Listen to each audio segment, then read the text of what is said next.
Owning my own company had always been the ultimate goal. I sacrificed friendships, late nights, even my marriage in ways I didn't realize at the time. My wife, Clara, stood beside me through it all, but somewhere along the way, love turned into obligation. Conversations became routine, kisses felt mechanical, and passion faded into memory.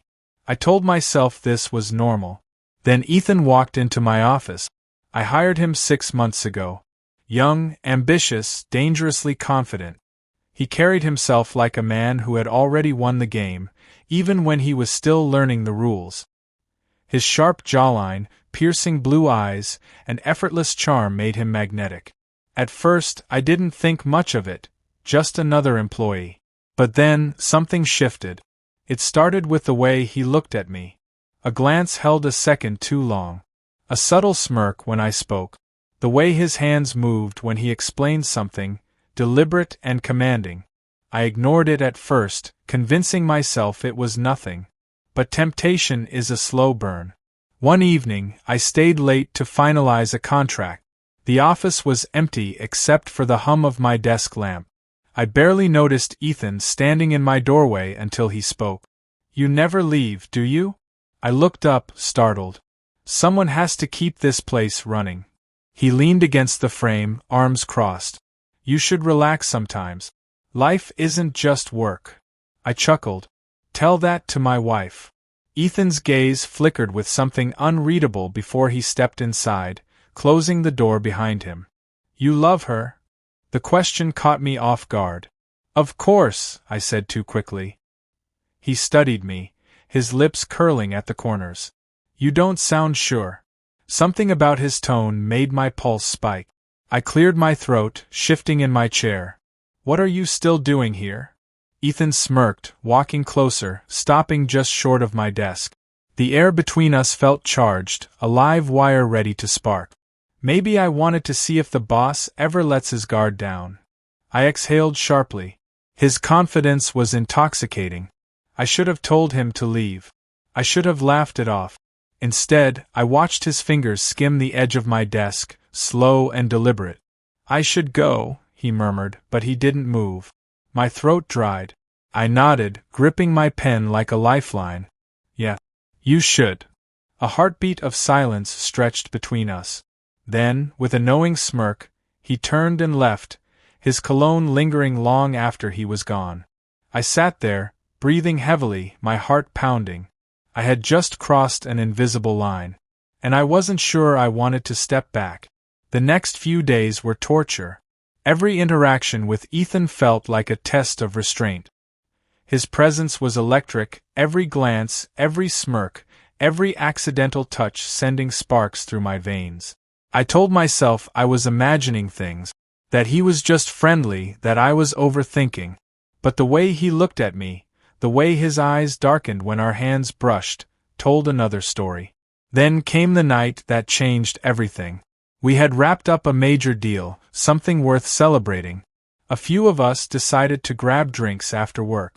Clara had stopped waiting up for me years ago, so I didn't bother calling her. The bar was dimly lit, music thrumming softly in the background. I sipped my whiskey, watching as Ethan laughed at something another coworker said. His laugh was deep, infectious. His eyes met mine across the table, a flicker of something dangerous passing between us. An hour later, the others left, but I stayed. So did Ethan. "Another round?" he asked, raising an eyebrow. I should have said no. Instead, I nodded. The drinks kept coming, the conversation flowing easier with each sip. We talked about everything. His career ambitions, my regrets, the things we wished we could change. Then he leaned in. "You ever think about doing something reckless?" His voice was low, teasing. I swallowed hard. "Like what?" His fingers traced the rim of his glass. "Something you shouldn't." A shiver ran down my spine. I felt it then, the point of no return, standing right in front of me, waiting to be crossed. The bartender called for last orders, breaking the tension. I exhaled, forcing a chuckle. "I should go." Ethan smirked. "Probably." But neither of us moved. The air was thick between us, charged with something undeniable. I knew if I followed him out of that bar, I'd be walking into something dangerous, something I wasn't sure I'd ever walk out of. And yet, when he stood and grabbed his coat, I found myself doing the same. My heart pounded as we stepped outside into the cool night air. He turned to face me, that smirk still playing on his lips. "No turning back now," he murmured. I swallowed, my body betraying my mind. I didn't want to turn back. I wanted to fall. A single step can change everything. That night outside the bar, as Ethan stood in front of me, the weight of my choices pressed against my chest. I should have walked away, hailed a cab, gone home to Clara. Instead, I followed him. We didn't speak as we walked through the quiet streets, the city lights casting shadows around us. My heart pounded with each step, anticipation warring with guilt. Ethan's pace was slow, deliberate, his confidence never faltering. When we reached his apartment building, he stopped, turning to face me. "This is your last chance to walk away," he said, voice low. I knew I should have. Every logical part of me screamed to turn around. But logic had abandoned me the moment I let temptation in. I stepped closer instead. A slow smirk spread across his lips as he pushed open the door, holding it just long enough for me to decide. I stepped inside. The elevator ride was suffocating, silent except for the sound of our breathing. His scent, something rich, woody, intoxicating, clouded my senses. Every inch of me burned, knowing exactly what was about to happen. When the doors slid open, he led me down a dim hallway, unlocking his door with a steady hand. The moment we stepped inside, he turned to me, his blue eyes burning with something primal. "This is wrong," I muttered, my voice betraying how little I cared. Ethan's smirk deepened. "Then stop me." But I didn't. The second his lips met mine, a fire ignited in my veins. His hands gripped my shirt, pulling me flush against him. The sheer force of it sent me stumbling backward until my back hit the door. A sharp gasp left me as his mouth moved hungrily, claiming me in a way that felt both forbidden and inevitable. I should have felt guilt. Instead, I felt alive. My hands tangled in his hair, gripping desperately as he pressed against me. His touch burned through my clothes, every brush of his fingers sending a shudder down my spine. The rational part of me had vanished, lost in the heat of the moment. We barely made it to the bedroom. Clothes disappeared, bodies tangled, breathless whispers filled the space between us. Nothing existed outside of that room. No marriage, no consequences, just pure, reckless desire. I hadn't felt this way in years. Hours later, as I lay beside him, staring at the ceiling, reality began to seep back in. What had I done? Ethan turned toward me, his fingers tracing absent patterns along my arm. "You're thinking too much," he murmured. I let out a slow breath. This was a mistake. He chuckled softly. "Maybe." But neither of us moved. Silence stretched between us. I should have left. I should have gathered my clothes, walked out the door, and pretended this never happened. Instead, I rolled onto my side, watching him. His smirk softened into something almost affectionate.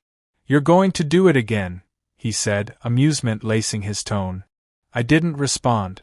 Because deep down, I knew he was right. The morning after, I barely slept that night. When the sun peeked through the curtains, painting the room in golden light, I felt the weight of my choices pressing down on me. Ethan stirred beside me, his bare chest rising and falling in steady breaths. For a brief moment, I let myself admire him, the sharp angles of his face, the way his lashes rested against his skin. He looked peaceful, completely unaffected by the storm raging inside me. Then my phone buzzed. I stiffened. Slowly, I reached for it, dread pooling in my stomach. "Clara, morning. Didn't hear you come in last night. Everything okay?" My breath caught. Guilt clawed at my throat as I stared at the message. I could still feel Ethan's touch on my skin, the lingering heat of his body pressed against mine. I had never lied to Clara before. But now? Now I was drowning in deception. Ethan's voice pulled me back. "Regrets already?" I turned to find him watching me, his expression unreadable. I swallowed hard.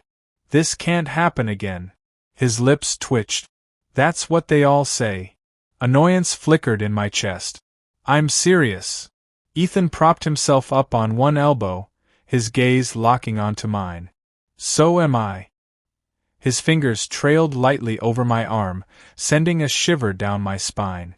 You're addicted already, aren't you? I should have denied it.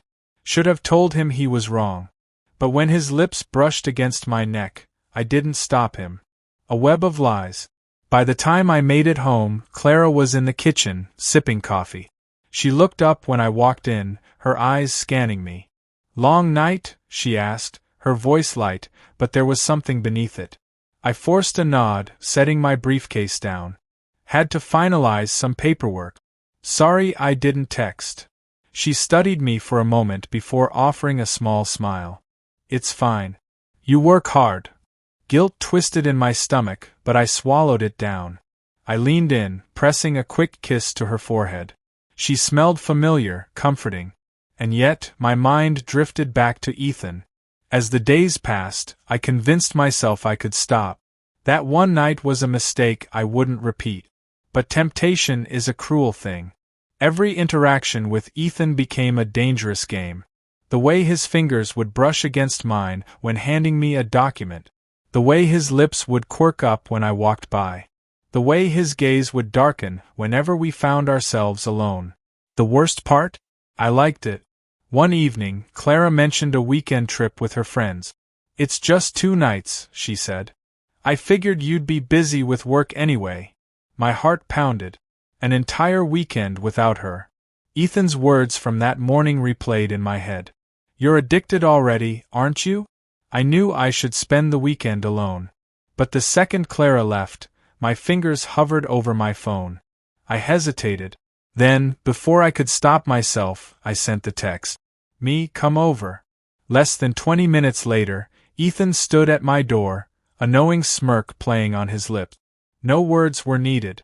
As I pulled him inside, I knew I was in too deep. And there was no way out. Temptation doesn't whisper, it roars. By the time Clara's car disappeared down the street, I had already made my choice. The second I hit send on that text, there was no turning back. The knock on my door came too soon, yet not soon enough. My pulse pounded as I pulled it open, revealing Ethan. He leaned casually against the doorframe, hands in his pockets, that signature smirk tugging at his lips. You didn't even wait an hour, he teased.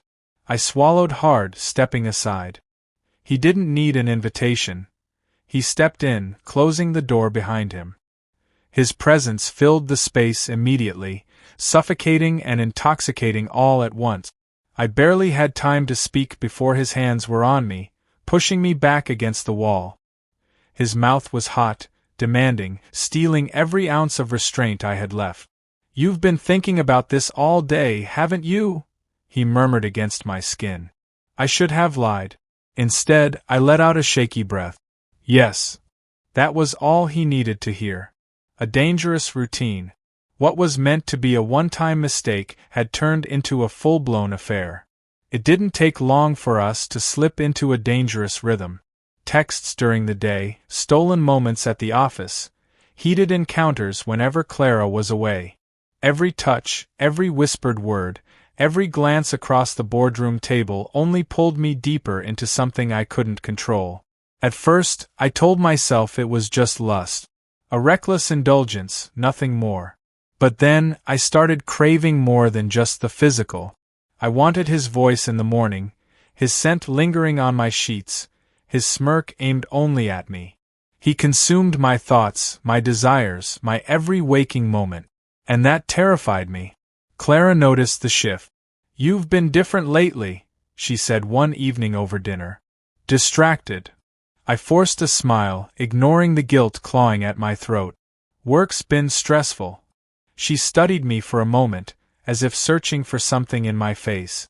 Then she sighed. Maybe we should go away for a weekend. Just the 2 of us. Panic shot through me. You know I can't. The company. She gave a humorless chuckle. Of course. The company always comes first. The bitterness in her voice stung.